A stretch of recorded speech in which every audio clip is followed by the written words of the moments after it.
இன்றைக்கு ராத்திரியிலிருந்து காவல்துறையை நான் தூங்க விட மாட்டேங்க. Very clear, very clear. என்ன நடந்தாலும் பாருங்க. இத்தனை காலமாக பொறுமையாக எப்பொழுதும் காவல்துறைக்கு ஆதரவாக பேசிய அரசியல்வாதி நான். ஆனா என்னுடைய தொண்டர்களையும் என்னுடைய சகோதரிகளையும் இழிவுபடுத்திய பிறகு அவர்கள் எங்களைய கைது செய்ததற்கான காரணம் சப்மிட் பண்ணிட்டு, ஓகே நாங்க டாஸ்மார்க்ல எதுவும் உடைக்க போறதில்ல, லா அண்ட் ஆர்டர் பண்ண போறதில்ல, எந்த பஸ்ஸையும் நாங்க போய் கொளுத்த போறதில்ல, நீங்க லா அண்ட் ஆர்டர் ஆன்டிசிபேட் பண்றீங்க, ஓகே நாங்க கட்டுப்படுறோம் வாங்க. டாஸ்மார்க்குக்காகத்தான் இந்த பிரிவென்டிவ் அரெஸ்டே நடந்திருக்கு. நாங்க போய் தமிழ்நாட்டில் வேற எந்த விதமான சம்பவம் பாரதிய ஜனதா கட்சி பண்ண போறது இல்ல.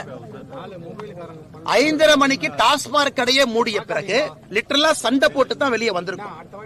இரவு 11 மணி வரை 12 மணி வரை உட்கார வைக்கணும். இது என்னது? இது என்னது? இது நியாயமா? ஜனநாயகத்துல நாங்களாம் எங்க வீட்டுக்கு போராடிட்டு இருக்கிறோமா, இல்ல நாட்டுக்கு போராடிட்டு இருக்கோமா, சமுதாயத்துக்கு போராடிட்டு இருக்கிறோமா? நாங்களாம் செல்ஃபிஷ் பீப்புளா? நாங்க இந்த சமுதாயம் திருந்த வேண்டும் என்பதற்காகத்தான் இந்த போராட்டம் நடந்துட்டு இருக்கு. அதற்கு மரியாதை கொடுக்க தெரியல. ஒரு பாரதிய ஜனதா கட்சியினுடைய தலைவனை தொண்டவனை மண்டபத்தில் அடைத்து வைக்காம நான் சென்னை ஃபுல்லா சுத்துவேன், ரோட்ல இறக்கி விடுவேன். இருக்கக்கூடிய மண்டபத்தில் டாய்லெட் சில மண்டபத்தில் இருக்காது. பெண்களுக்கு 6 மணிக்கு மேல என்ன மரியாதை பெண்களுக்கு சட்டத்தின்படி கொடுக்கணுமோ கொடுக்க தெரியாது. ஆனா நான் எங்க மேலதிகாரிகள் சொல்லிட்டாங்க, டிஜி சொல்லிட்டாங்க, கமிஷனர் சொல்லிட்டாங்க, நாங்க உங்களை நைட் வரைக்கும் வச்சிருப்போம்னா எப்படி அந்த இதை நாங்க எடுத்துக்க முடியும்?